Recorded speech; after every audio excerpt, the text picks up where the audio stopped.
pala? Isaiah.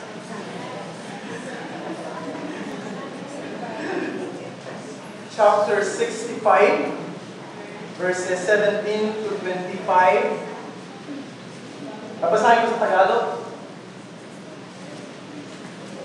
Page 1103 sa inyo pong ang Biblia. Sapagkat narito, ako'y lumilikha ng bagong langit at bagong lupa, at ang mga dating bagay ay hindi na maaalala o darating man sa isipan. Ngunit kayo'y matuwa at magalak magpakailanman sa aking nilikha, sapagkat aking nilikha ang Jerusalem sa isang kagalakan, at ang kanyang bayan na isang kaluluran.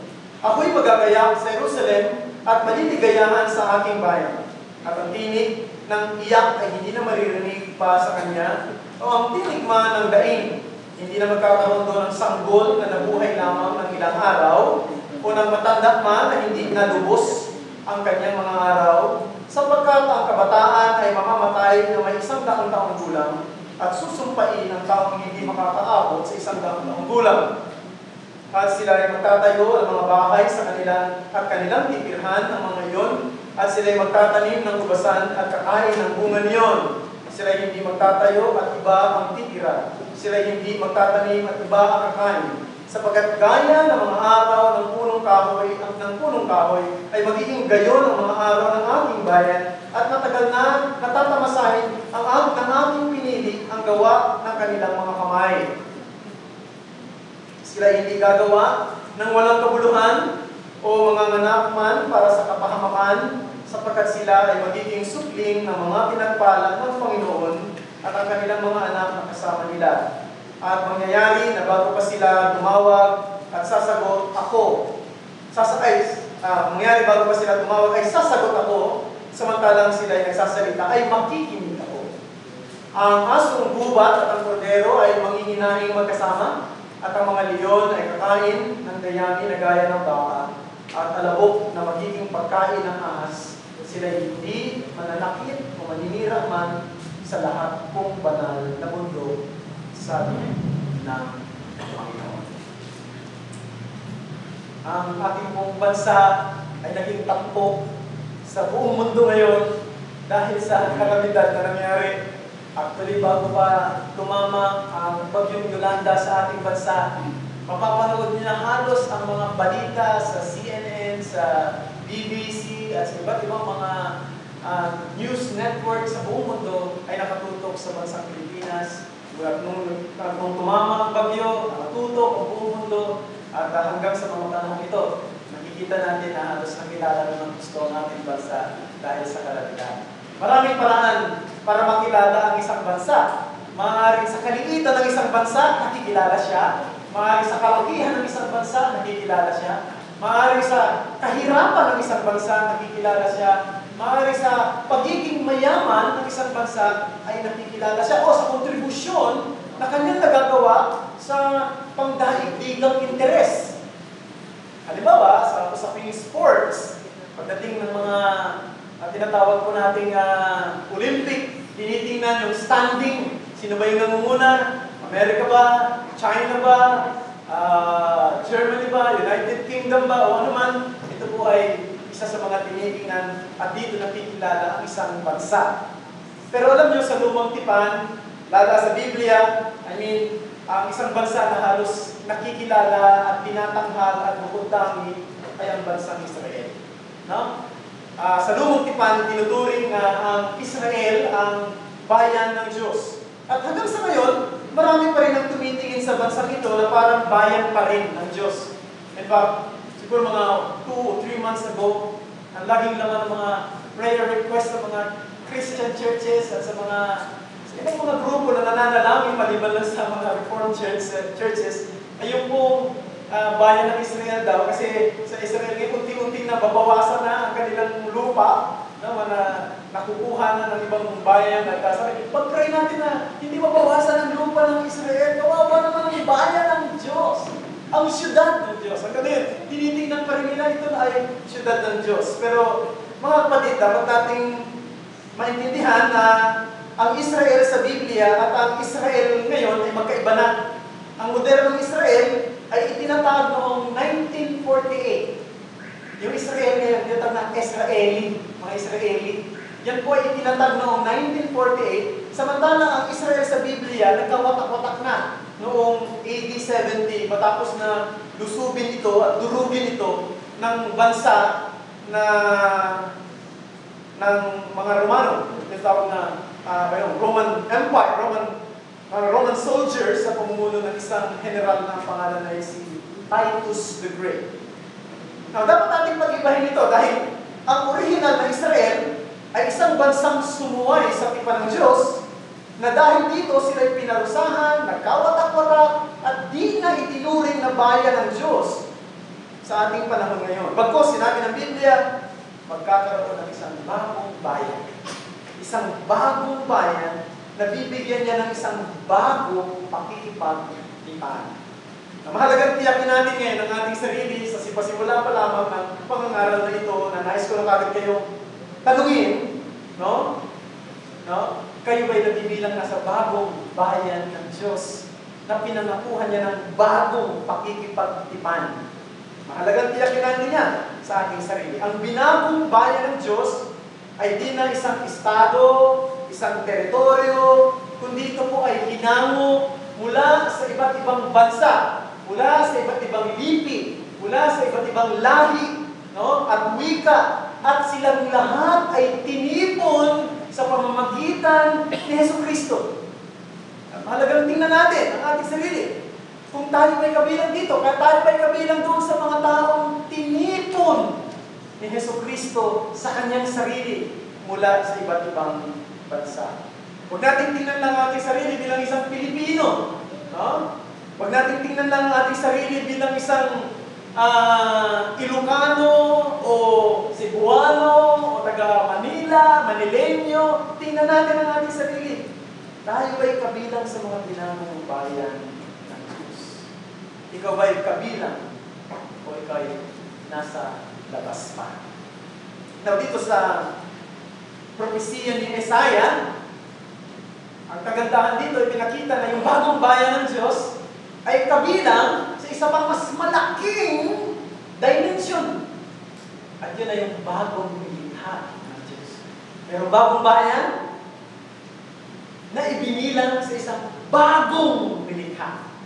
Yan ang pinakikita dito sa aklat ni Isaiah, particularly dito sa ating binasa ngayon. Isaiah actually is the most quoted prophet in the New Testament. Marami siyang tinuro na nakitang natupad sa bagong tipan. Ang mensahe kaninang umaga tungkol sa pagdating ng Panginoong Kristo na siya ipapanganak ng isang babae, no? At papangalanan siyang Emmanuel, ay hinamo rin sa aklat ni Isaiah. No? So, ito po sinasabi natin the most quoted prophet itong si Isaiah dito sa bagong tipan. Now, binanggit dito ni Propeta Isaiah, ano nga ba yan? Na meron daw pong bagong lupa at bagong langit. Now, pag ginagamit po yung salitang bagong langit at bagong lupa, ito tumutukoy sa kabuuan ng sanglilikha. No? It refers to the whole creation. Remember, sa Genesis chapter 1 verse 1, in the beginning, God created heaven and earth. So, tumutukoy sa buong nilikha. Pero dito, ang makikita natin, iba ito. Isang bagong nilikha na gagawin ng Panginoon. Pagkatapos ng maraming mga propesiya sa hatol, pananakop, parusa na sa bayan ng Diyos dahil sa kanilang pagsuway, narito sa huling mga kabanata ng aklat ng Isaiah ay makikita natin ang propesiya ng pagpapala.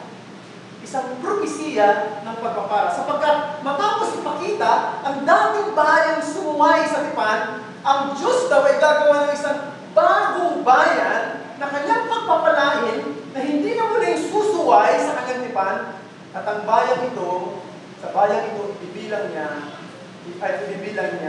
sa kanyang bagong nilikha. So, merong bagong nilikha, new heaven and new earth. No? At doon sa new heaven and new earth, may ilalagay siyang isang bagong bayan. Sa dating nilikha, merong natatanging bayan, bayan ng Israel. Sa bagong nilikha, merong isang bagong bayan. Ano itong bagong bayan nito? Marami pong school of thought yan, ano? At hindi na natin tatalakayin yan kasi magkukulang lang tayo ng oras. Pero mayroong nagsasabi na ito daw po ay mangyayari sa end of times, no? Sa huling-huling bahagi ng sa pagmuling pagbabalik ng Panginoon Kristo. Pero ano yung problema doon kung yan ang paniniwalaan natin, may binanggit kasi rito na may mamamatay pa eh. Verse 20, nakansin niyo. May mga mamamatay pa, may magkakasala pa. So, kung ito ay tutukoy doon sa sa pagdating ni Kristo, pero new heaven and new earth, ito wala nang kasalanan doon, wala nang mamamatay. No?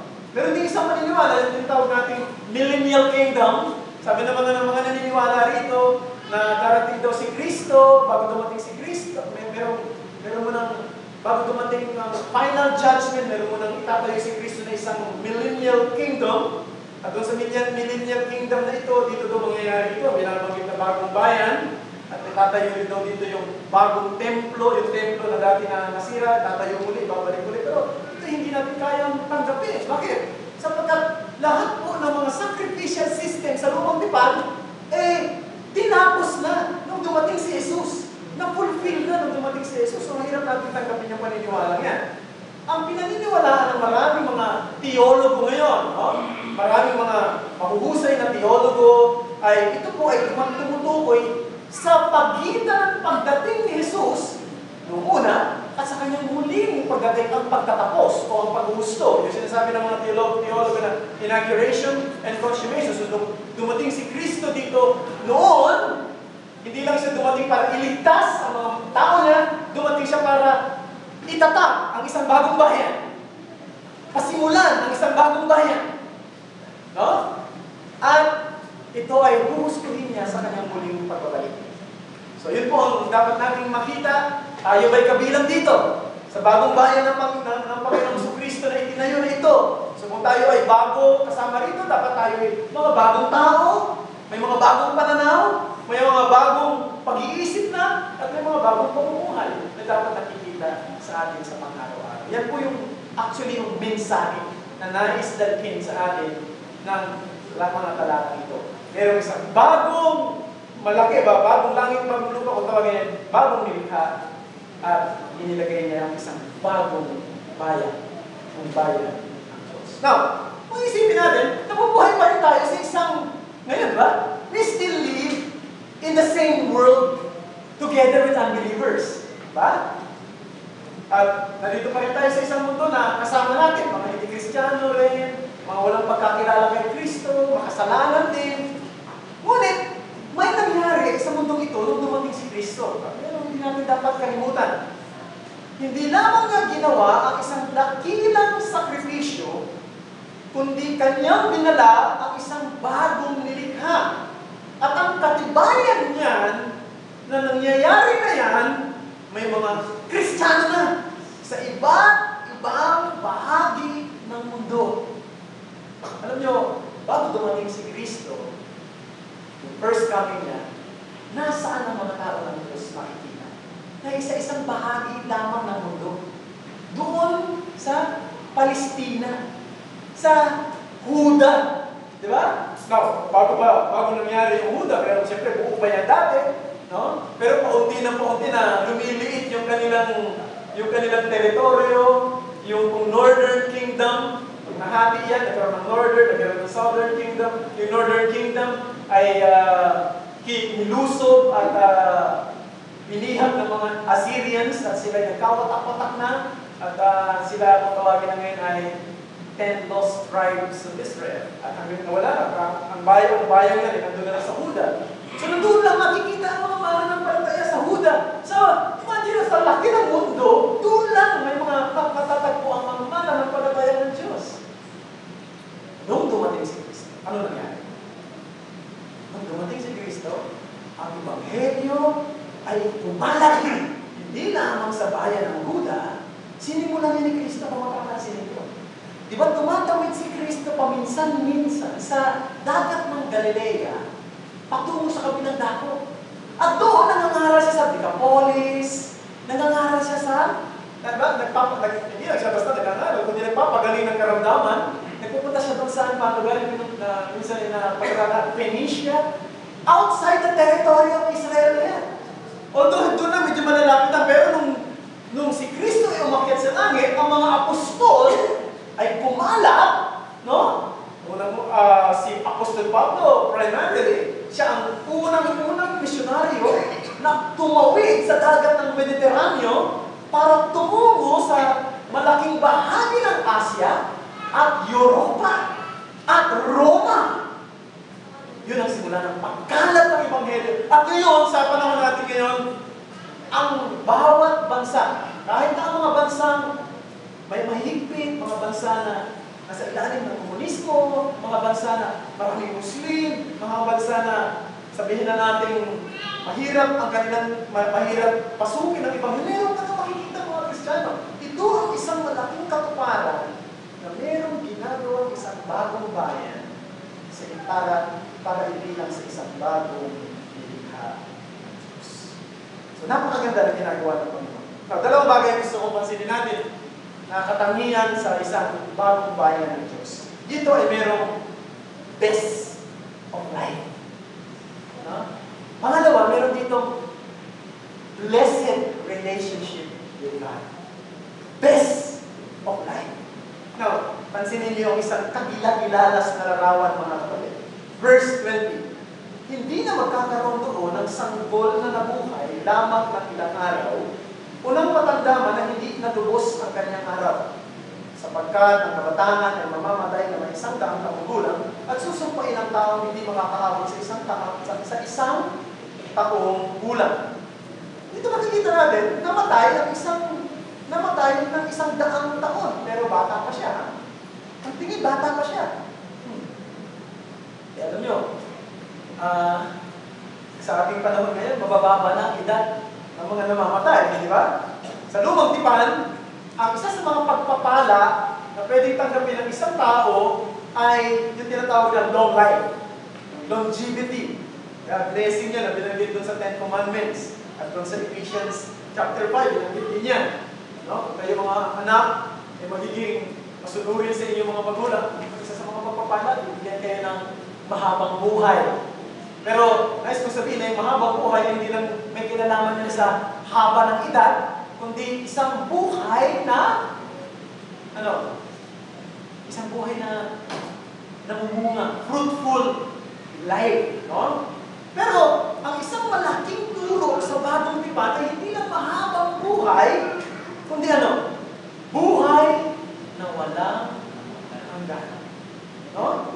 Buhay na walang hanggan para sa mga nakay Kristo. At kung ikaw ay nakay Kristo, huwag mo lang isipin, sana magkaroon mo ng mahabang buhay. Kundi isipin mo rin, ano yung ginawa ni Kristo sa iyo? Binigyan ka niya ng isang buhay na hindi lang mahaba, kundi walang. At yan po ang sagot sa tinatawag nating problema ng kamatayan. That is the answer to death. Kasi alam nyo, maliwanag sa atin sa Biblia na ang karugtong ng kasalanan ay kamatayan. Ang kabayaran ng kasalanan ay kamatayan. Sabi ng Bible, ba? So, kung wala kang sagot sa kasalanan, wala ka rin sagot sa kamatayan. Simple as that. Diba? Kung wala kang sagot sa kasalanan, wala kang sagot sa kamatayan. Kasi karugtong ng kasalanan ay kamatayan. Dapat natin tandaan. At ang tanging sagot sa kasalanan ay tagapagligtas. Manunubos. Yan lang ang tanging sagot. So si Kristo na nabuhay at tumayo bilang kahalili at namatay para sa makasalanan ay nag-aalok ng isang walang hanggang buhay. Sila na may mga walang hanggang buhay dito sa mundo, sila lang ang mga taong may layunin para mabuhay. Ano ba yun mga kapatid? Sila lang ang mga nagtataglay ng buhay na walang hanggan sa mundo ito. Sila lang ang mga taong may layunin para mabuhay. At tingnan niyo ang verse 21 to 23. at sila'y magtatayo ng mga bahay at kanilang titirhan ang mga iyon. Sila'y magtatanim ng mga ubasan at kakain ang bunga niyon. Sila'y hindi magtatayo ng iba ang titira. Sila'y hindi magtatanim at iba ang kakain. Sapagkat gaya ng mga araw ng punong kahoy, magiging gayon ang mga araw ng aking bayan. At matagal na tatamasahin ng aking pinili ang gawa ng kanilang mga kamay. Sila hindi gagawa ng walang kabuluhan. Sila hindi gagawa ng walang kabuluhan o manganganak man para sa kapahamakan. Maliwanag ka mga salitang yan. Na sinasabi doon na itong bagong bayan ng Diyos, sila lang ang may layunin para mabuhay. Sila lang ang mabubuhay ng may kabuluhan. Kung ikaw ay may buhay na walang hanggan, ikaw lamang ang may layunin para mabuhay at mabuhay ng may kabuluhan. Kung wala ka kay Kristo, kung wala kang buhay na walang hanggan, ano mang kalalagayan mo sa mundo, maaaring mayaman ka, maaaring kinikilala ka sa lipunan, maaaring ikaw ay tadyak na tao, nasa iyo ang lahat ng mga talento na may pagmamalaki ng isang tao, ngunit wala kang buhay na walang hanggan, wala sa iyo ang tunay na layunin ng buhay at wala sa iyo ang tunay na kabuluhan para. Yan ang totoo mga kapatid. No? Yan ang totoo sa ating mga Kristiyano at yan ang pagkakaiba ng Kristiyano sa mga tao sa mundo. Kaya, alam niyo, kung Kristiyano ka, hindi mo dapat inaaksaya yung buhay mo sa mga bagay na walang kabuluhan. No? Hindi mo inaaksaya yung ang panahon mo, mga oras mo sa mga bagay na wala ron ang layunin ng Diyos. E ano bang layunin mo sa mundong ito? No? Para sa mga di-Kristiyano, iba ang layunin nila. Ano ba ang layunin ng mga di-Kristiyano?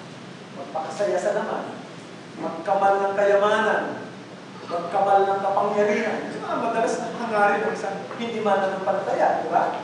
Eh kung ikaw ay Kristiyano, iba yung layunin mo. Iba ang layunin ng Diyos sa iyo na dapat ipamuhay mo bilang kabilang sa bagong bayan niya at bilang kabilang sa bagong nilikha niya. Iba rin ang takbo ng isip mo. Iba rin dapat ang pananaw mo. At ito dapat natutupad sa pang-araw-araw ng buong pamumuhay. Kung ikaw tunay na may buhay na walang hanggan, may ibang layunin ng Diyos sa iyo. Kaya nga ang ginagawa ng Diyos sa mga Kristiyano, inilalagay sila saan? Sa iglesia. Nilalagay sila sa church.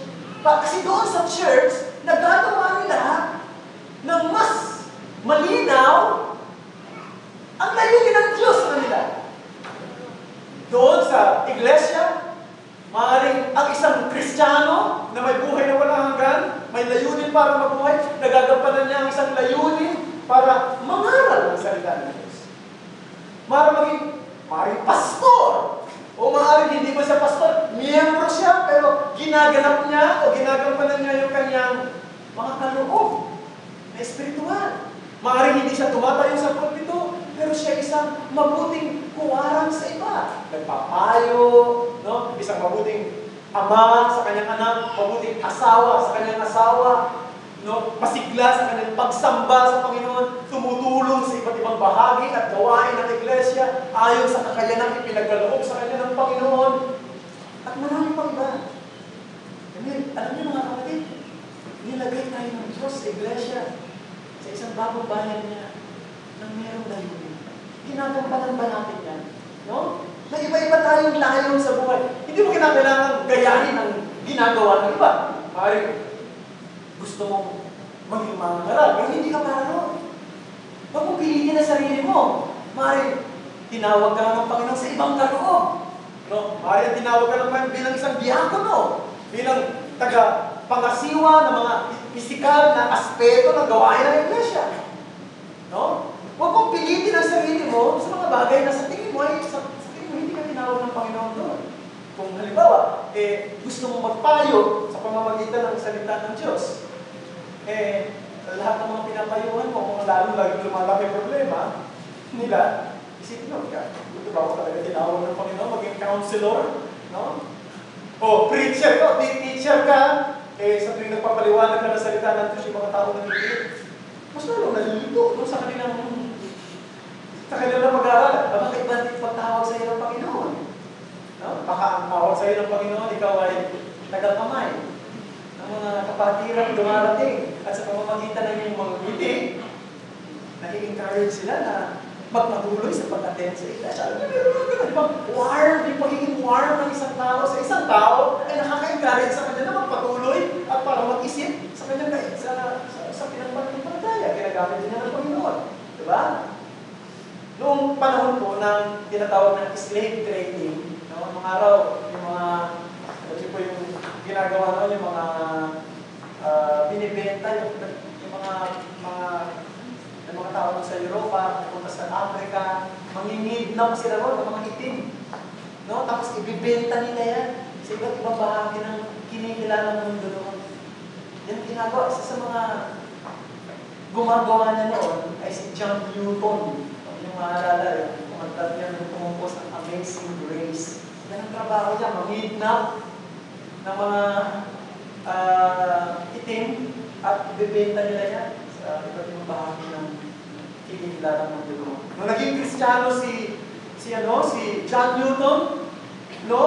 Ipinaglaban niya na mali yan. At siya tinawag ng Panginoon na maging isang pastor.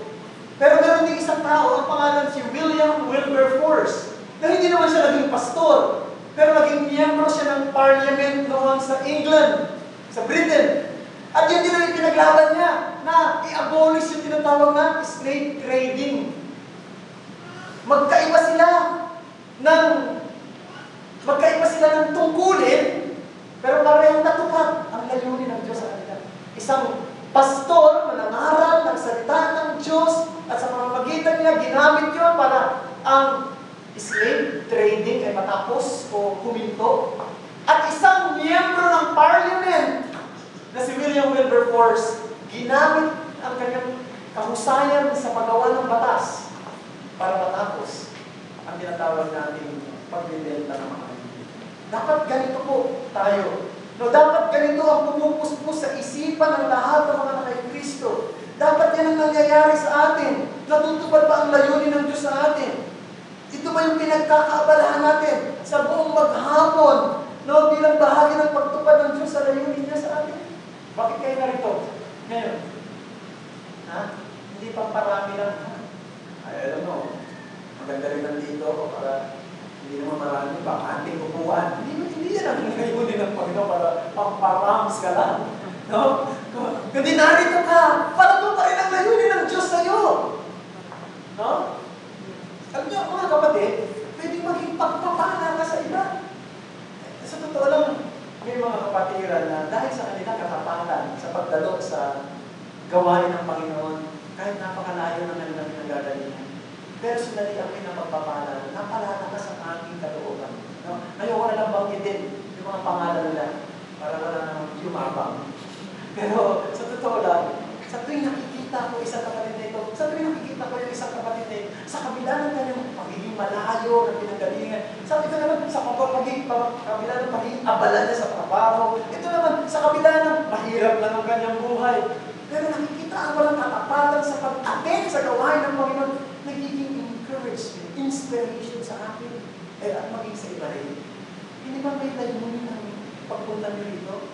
No? Para maging daluyan kayo ng pagpapala sa iba, mga kapatid, sana natutupad yan sa ating pagkatao. So, suriin natin ang ating sarili, no? Sa ating mga gawain ng pagpapala. So, unang-una makikita natin dito ang katangian sa bagong bayan ng Diyos, meron yung best life nandoon sa Kanya. Buong katuparan ng buhay nasa Kanya. Pero meron pa, yung pong blessed relationship with God. No? Yun na yung verse 24. At mangyayari na bago pa sila tumawag, sasagot ako. Samantalang sila nagsasalita pa, makikinig ako. Ay, ano yan? Daglian daw ang pagdinig para sa mga kabilang sa bagong bayan ng Diyos. Ano yan? Larawan ito ng isang napakalapit at mapagpala at bukod-tanging relasyon sa Diyos. Isipin niyo yan. Parang isang sanggol iiyak para dahil nagutom na pero handa na yung dede. Di ba? Handa na. Hindi yung pag-iyak, maghahanap pa ng gatas, bibili pa, o may pambili ba? Wala. Namatay na sa kaiiyak yung bata. Wala pa dumarating na gatas. Pero sa isang matinong magulang, siyempre, paalam niya. Mamaya na, magugutom na yung anak niya. Iiyak niya. Handa na yung dede. No? Handa na nga. Isasalpak na lang doon sa kanyang bibig. Yung sabi dito mangyayari daw po na bago pa sila tatawag, sasagot na ako. Samantalang sila nagsasalita pa, nakikinig na ako. Ibang klaseng relationship yan, mga kapatid. Di ba? Ang Diyos po ay di mailap na parang walang panahon sa atin. Yan ang pinapakita rito. Parang sinasabi na ito isang dakilang Diyos, no? Na malayo. Hindi. Ito isang Diyos na handa makinig sa atin. Tingnan niyo yung talatang 18. Ngunit kayo'y matuwa at magalak, magpakailanman sa aking nilikha, sapagkat aking nilikha ang Jerusalem na isang kagalakan at ang kanyang bayan na isang kaluguran. Pabiyaya yan, mga kapatid. No? Tayo, hindi tayo natural na kinalulog na ng Diyos. Ngunit, ngayon, sa isang bagong bayan ng Diyos, isang bagong Jerusalem, nagpasya siya na kaluguran ka. Nagpasya siya na malugod sa atin. Ganda niyan. Paabong kaugnayan, di ba? Blessed relationship. Hindi lang yan. Verse 25, tinari.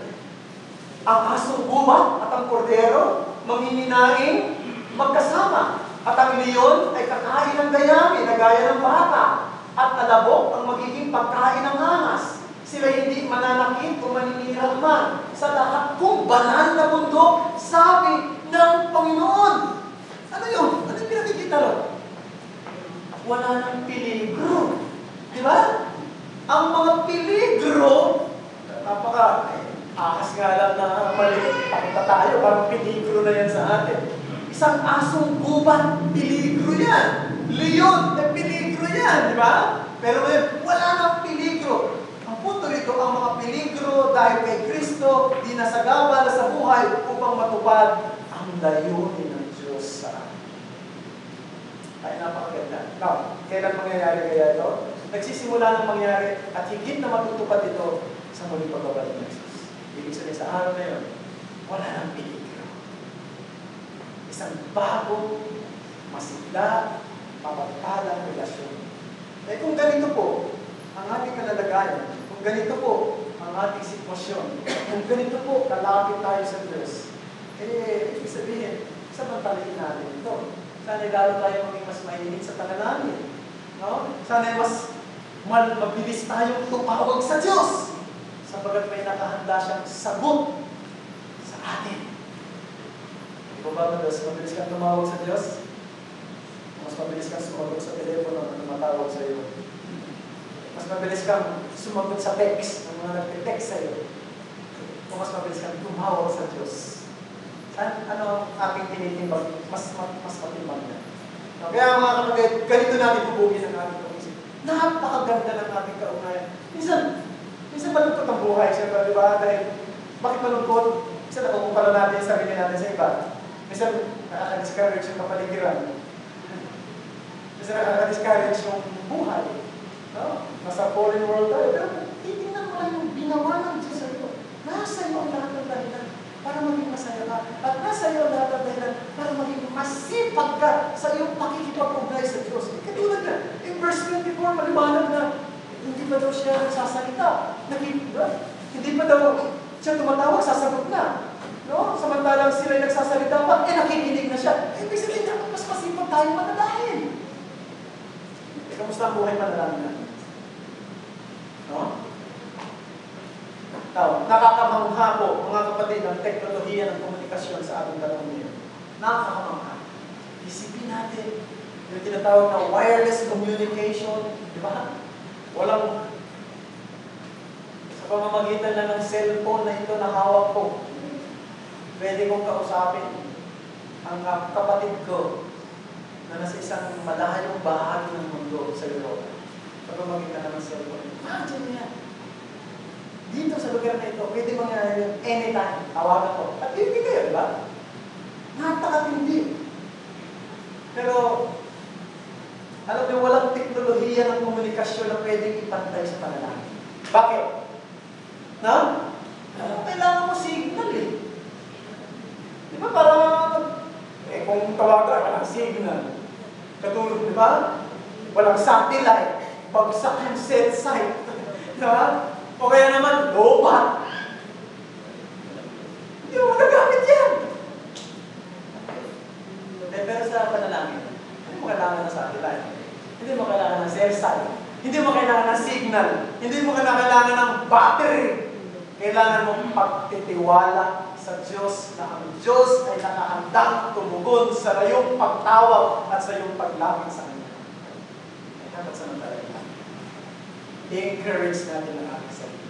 Lalong magtiwala, lalong manalangin, lalong kausapin ng Diyos, at lalong maglingkod ng init sa Kanya dahil tayo mga pinagpala sa bagong bayan ng Diyos. Ikaw, kabilang ka na ba rito? Kasama ka na ba rito? Kaanib ka na ba rito? Kung wala ka, ay malungkot ang buhay mo. Ikaw na ang pinakamalungkot na tao. Ano dapat mong gawin? Tumakbo ka kay Kristo ngayon. Sapagkat si Kristo lang ang magdadala sa iyo sa isang bagong kalalagayan ito. Na magkaroon ka ng pinakamainam na kalalagayan ng buhay at pinakamalapit na kaugnayan sa Diyos. Bukod pa sa pangako ng kapatawaran, pangako ng buhay mo na hanggang sa mga tao at iwanan.